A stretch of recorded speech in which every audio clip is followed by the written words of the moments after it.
Welcome to Sisters in Song. Please take a minute to introduce yourself and tell us where you're coming to us from tonight. Hi, my name is Bailey Cole. I am living in Nashville right now. I've been living here for 7 years. I'm originally from Minneapolis. Oh, so you are all the feels right now, I'm sure, with what's going Yeah. on in Minneapolis. Yeah, Yeah, yeah, that's a little too much right now. I can't. It's crazy. It's so sad. yeah. Well, we will focus on music today because music brings life. So And healing. and healing, yes. So we will focus on that today, knowing that all of our hearts are there. And we really appreciate you joining us today. Thank From you. snowy Nashville. We know Yeah. that you're covered in snow and ice and all the stuff we would normally have. Yeah. So, Did you lose power, or were you one of the lucky ones who did not? we got lucky. I mean, we were actually in Minneapolis while it happened. I had my bridal shower. I'm getting married in April, so lots happening right now. But we got lucky, so Good. Well, congrats on the upcoming nuptials. That is yes. very exciting. And the upcoming album. Can you tell us a little bit about it? Tell us the name, everything you can tell us. Yeah, so this is my debut album. It's called Chapter One. It is a little bit of kind of diving into my childhood, my upbringing, my message as to why I want to make music in the first place. I feel that my sound I'm saying is cinematic pop soul, so it's gonna be stuff that makes you feel something. I definitely see my live performances being some sort of Adele meets Alicia Keys, like very soulful, um, and some drama. You know, I love the cinematic feel to things. But yeah, the album just kind of is a story about not giving up on where you think your life can go, just because you may have had a tough childhood or your parents weren't exactly, doing the things that you imagined parents would do or you wanted to do. So I just want to be kind of that vessel of hope to anyone that, you're in control. It doesn't matter, even if you are struggling with addiction, like it does not matter how dark of a place you're in. If you want to get out of it, if you want to find light, like you can. So, Love that. perfect. Me Yeah. too. And you're putting out a reimagined version of Crazy. Tell us about that. That is so exciting. I love that song. Crazy by Gnarls Barkley. That comes Friday, January 30th. This is a song so it came out in 2006, meaning I was 8 years old. And Well, it's making me feel old, right? um, but this is a song that has always, even though it was more of like a pop, fun, upbeat record, I mean, it was always one of those songs that I just really felt the lyrics and the story of the song and um, just the first couple lines of the song is I remember when I felt like basically like I felt like I was in the middle of nowhere. I was just losing my mind and I didn't know. But then also in that losing my mind process, I felt like a calm. I felt a peace. And that always stuck out to me. And then I think like three-fourths of the way through the song, it talks about my heroes had the heart to lose their lives out on a limb. And that, I mean, I've always looked up to so many artists. I mean, Madonna, Katy Perry, Rihanna, um, it's so many. I mean, that's only three, like so many people. But I've just always had this inkling of I want to do that. I don't know how, I don't know when, I don't know why, but I want to do that. And um, I just felt the timing of this release was perfect because it's right before I'm putting out the album. So it's a familiar song for people to check out, but it also invites you into my style of music and kind of how I interpret the song. I love the storytelling of that song, and especially this time that we are in, that we all feel crazy. We all feel like what is happening, and we all just kind of have to keep going no matter what. So, um, yeah, it seems like the timing of this release is cool. I mean, I don't know. Yeah. Yeah. Is it included on the album or is it a separate single? Nope, it'll just be a single. Very cool. Yeah, Very that's cool. yeah, people will be able to hear that and then go, oh, I love her. Let's see what else she's doing. And then your new album will come out. So that's Yeah. fantastic. What is the release date? Do you know? Album releases February 20th. So Okay. less than a month. Very soon. Yeah, very soon. So exciting. Tell us how you got started with music. Like, what got you interested in the career and how did you get to where you are now? I have always had a niche for music. I grew up surrounded by my grandparents and my parents, and so I got a lot of different eras of music, um, exposed to all all different types. And I grew up in plays and musicals. So every summer we would have like this 1 week camp, and sometimes I would even do a couple plays. But I loved being in a musical for, I'd say, more the behind the scenes than the play itself. I think I always have just been so intrigued by what happens backstage, the lights, the planning process, the prep, the costumes, the makeup, the like I love all of that stuff. So that has always intrigued me so much. And then in middle school, I was in choir, but then I was pretty shy about my voice. I kind of just hid in the choir, and same with high school. High school can do that thing where you just clam up, and it got the best of me.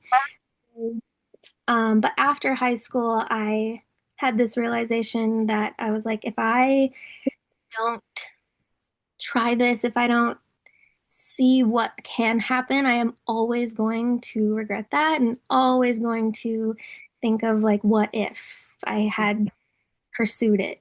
So, I moved to Nashville when I was 19, and it's been crazy ever since. Well, it sounds like Good you're for in the you. right place. Yeah. A good fit. That's awesome. So let's talk about your songwriting a little bit. Do you feel like when you're writing, you come up with the lyrics first, or is it more melody, or kind of both at the same time, or how does that work for you? So I don't play too much. I'm trying to pick up piano. I can kind of get some chords down to make my way through a song, but that's about it.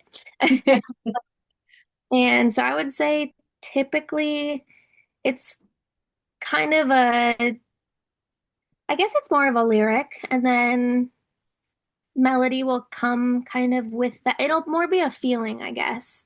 And then most of my songs are talking to somebody or talking to myself. And the best songwriting tip I ever got from somebody was, and this was before I had ever tried to write a song, because I was like, that, sure, I can sing, but I cannot write music. That is a whole different ballgame, different world. And this person was like, all you have to do, if you look at really any song, it's just writing down your thoughts as a sentence. It's writing down, I mean, it's simple.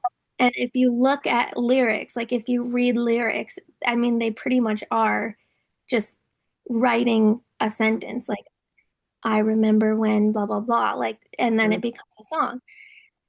So that kind of completely changed my mindset on songwriting. And I didn't even think about it as songwriting. I was like, let's just write and just see what that does. Um, and that became really fun. That opened a whole new door. And so, yeah, I guess I would just write down thoughts and then it would come to a melody. But then I did kind of sit on all these ideas, and I met my producer in 2020 during COVID. we met on this Facebook kind of networking Nashville group, and we produced 4 songs together, and that went really well. And then he moved to New York, and at first I was like, ah, dang. And then I was like, wait a second, I've never been to New York. I take advantage of this opportunity. So we recorded the rest of the album in New York. And that, I mean, that flung open like the biggest doors ever. That, even being in New York and feeling the energy and feeling have you guys ever been? Yeah. Yeah. Yeah. Yeah. So feeling that just Yeah. energy in the air and seeing everyone hustle and bustle and the Broadway and the just everything, I was like, oh, this is crazy. And the studio we worked at was really close to Times Square. So, I mean, we were kind of in the middle of everything, and you got to look out the window to cool stuff. And it was just very inspiring. So, um, that was really fun. Got to meet some cool people in the studio we worked at. A lot of very well-known people had recorded there, so that had awesome juju in the air. I mean, Yeah. Frank Sinatra had been like in the room I was recording in, which I was like, Wow. so but yeah, that's how it started, and I just keep taking it as it comes, and it's been very fun. Very cool. I Great. love that story. Can I pick your Me brain too. just a little bit before I'm interrupting? Oh, for a you're question, fine. but You're fine. Do you, I know you said you were kind of dabbling in piano. Mhm. Do you play any other instruments? And are you self-taught singing or have you taken lessons? How is that? How did that come to be? Self-taught. I definitely want to get into a working with a vocal coach. This year I want to do a lot more live performance stuff, so I know I need to work on my stamina for live. But as for training, it was all just kind of, I studied a lot on YouTube, just studying my favorite singers and just watching like how they would sing, and then I would try to mimic how they were singing certain things or their styles, or how like the breathiness in their voice, or Adele, how she can just really belt it out. Like I would just try to mimic all of that. And so I think I learned best from just watching others and really studying like my favorite styles, but nothing perfect. Choir would be the, Yeah. that helped. That's how visual artists work too. Like Yeah. they create copies of things that they like to learn the technique. So I'm I always think that's really cool. I'm always just curious because our listeners are wanting to be songwriters and we are, kind of aspiring songwriters. And so it's always interesting to hear where people's backgrounds are. There's people who have been doing this for years that don't read music. I don't know how to read music. Yeah. Either. It's too mathy. I can't. Yeah. So it's very interesting to see people's background because you have a beautiful voice. And Mhm. so I'm like, has she been trained? And some people will say, no, I was classically trained. And other people will be like, nope, I just learned from school of hard knocks. So I love to pick people's brains about that. So thank you for sharing. Yeah, I do like on YouTube how you can just find anything. I mean, I will go on YouTube and YouTube vocal warm-ups and like watch how people breathe and do their breath work and stuff, and I like feel like I'm in a class with them. So, I mean, there's ways around it that you can learn without, having to take courses or having to study music itself. Like, so. Mhm. Well, and it gets to be so expensive, too, Yeah. So YouTube is a great way to. It is. We're actually have a Patreon and are watching YouTube with a lady who teaches guitar on there too. So totally get YouTube. Yeah. It's amazing. Yeah. You can find anything on YouTube. Yes. Yes. But probably not this. So I'm going to ask you, how do you handle like writer's block, creative block? What do you do when you get stuck? Uh, Luckily, I haven't been on a sort of deadline situation yet. I don't know how that's going to be if that ever comes about, but if I do like if I start a song and I can't, I'm just stuck. I get like a verse and then I start the chorus and then I cannot get that next verse, or I'm like, I just walk away. Like that's been the best advice that I've gotten, because in my head, like you start a song and then a good songwriter can finish that song right there. That is so not the truth. And that has also been a really good um, piece of advice. And that goes with any type of art. If you're feeling frustrated, that's when it should be fun. It should be healing. It should be therapeutic. It should be fun. It should not be like homework hard, frustrating. So um, Yeah. I would say, yeah, I just try to step away, and then it's fun to come back with like a fresh, and then you hear it, and sometimes it does just fly right out of you, or like you've experienced something in between that time that like, oh, that's the verse and I hadn't even experienced that yet, and here we are. Like, so I just try to trust, like, okay, now is not the time to finish this right now, or yeah, that type of thing. It's going to come when it comes. That's right. That's right. Do you ever think it's okay to just completely abandon a song? Yeah. Oh yeah. Always go back. I probably have like 200 different ideas that I have started, and I just, maybe one day I'll come back, maybe I'll never. Um, but it is fun to have those. Just I have a bunch of voice notes that I'll just start a little melody or a little like 20-second really random mumble of a something. Like if I'm writing with somebody or if I bring it to a producer, that can spark something with them and then they get excited.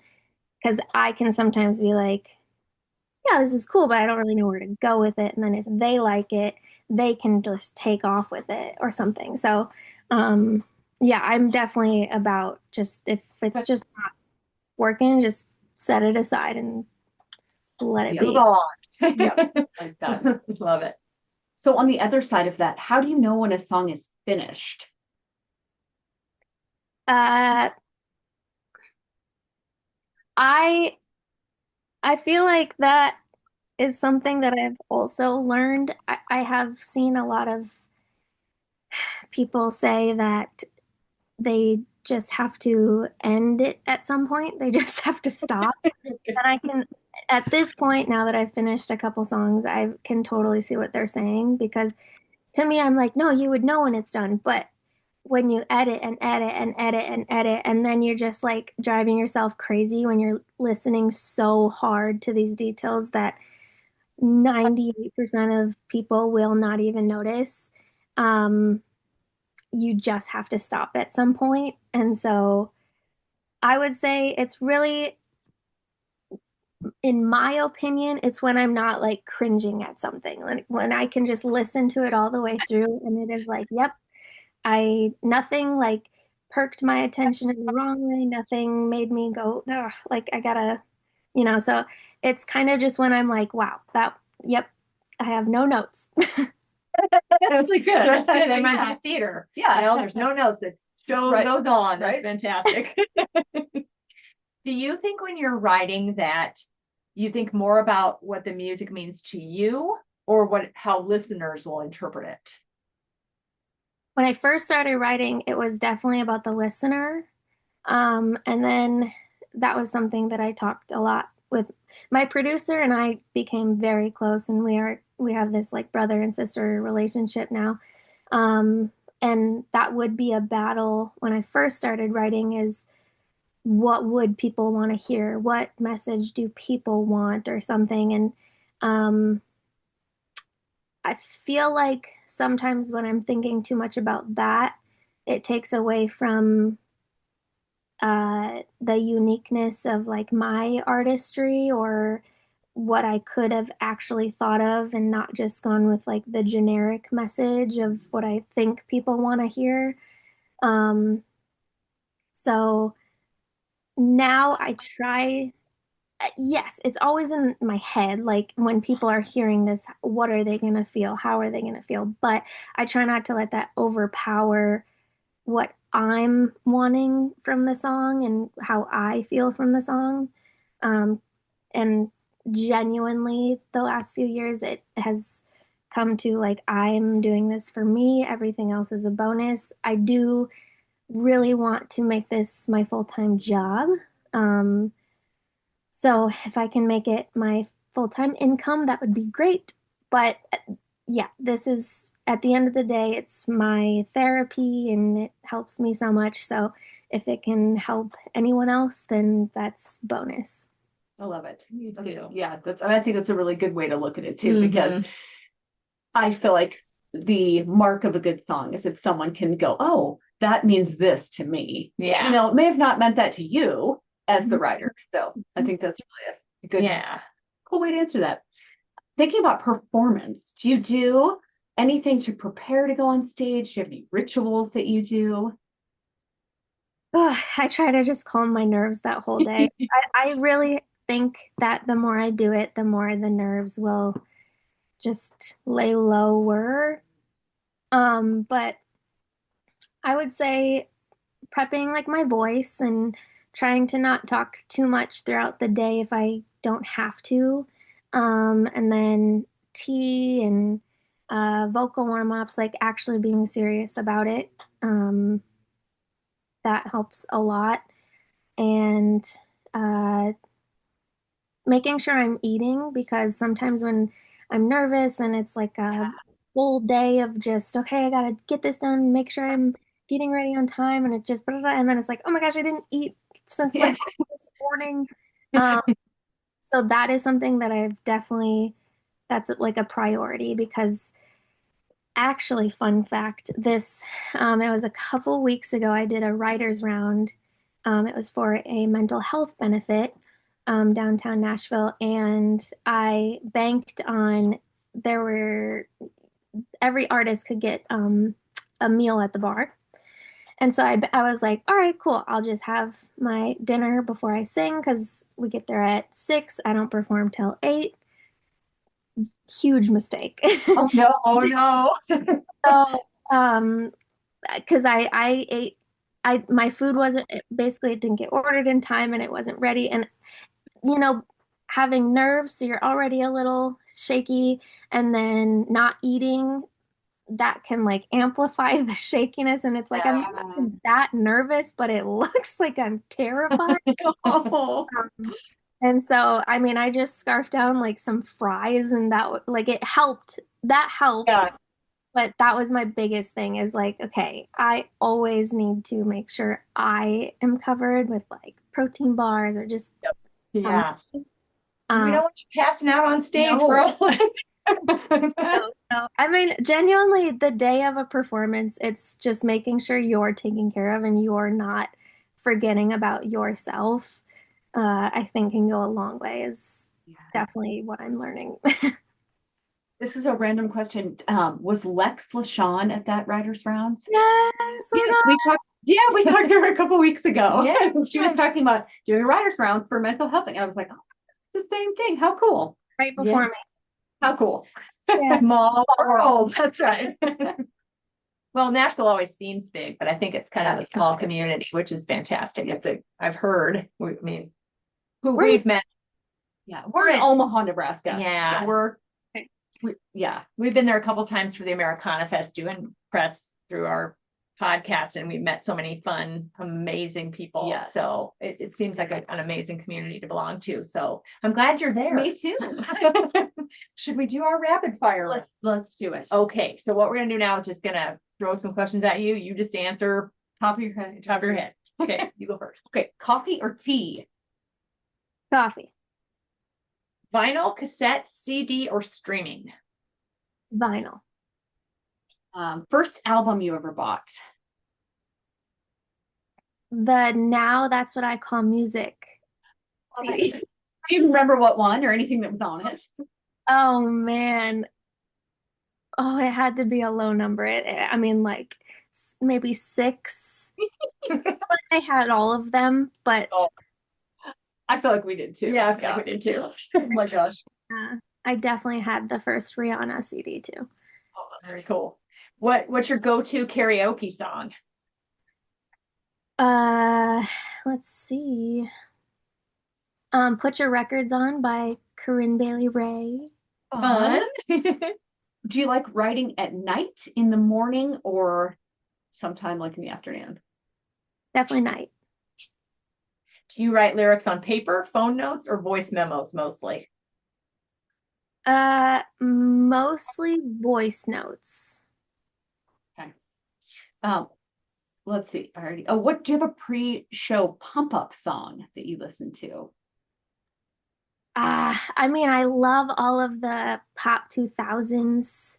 I mean, have you guys ever seen Burlesque with Christina Aguilera? Yes. That's a great movie. I could listen to that whole soundtrack and be ready for like anything. So I love it. Yeah, that's a fun one. show me how you burlesque. Like listening to those songs, I am ready to perform. Love it. Okay, is it me? Yep. Dogs, cats, fish, or birds, or any other animal for pet? Or Persian cats. Do you have a Persian kitty? Yeah, I have two. Okay. Okay, you have to tell us their names. Finn and Frankie. Oh, very cute. I love all animals for my mouth. Yes. Okay. Describe your sound in 3 words. Cinematic pop soul. Woohoo. Okay, what advice would you give to new musicians and or songwriters? One thing would be just don't think about it too much. Just try to free your mind and express how you want and then don't share it right away. Just, figure out what you're wanting to do, figure out your artistic path and stuff and maybe don't talk about it, don't share it. Just kind of discover yourself first. Um, and I think that can help you learn about you so much. And then it helps you when you're ready to share stuff. You're not nervous and wonder you're like, nope, this is me, this is my art, and whoever wants it can explore. And if you don't, that's okay. Cool. That's just wonderful advice. Yeah. Now it is time for your shameless plug. Where can we find your website? If you have Bandcamp, any of your social media, all of that stuff. Tell us where we can find you. So on Facebook, TikTok, Instagram, it is at Bailey Cole Official. And then my website is baileycolemusic.com. And I am working on merch. So I will have merch February before this show. I'm going to be having a debut show on the 19th, right before the album comes out. So, very excited about that. And then I also have this support page.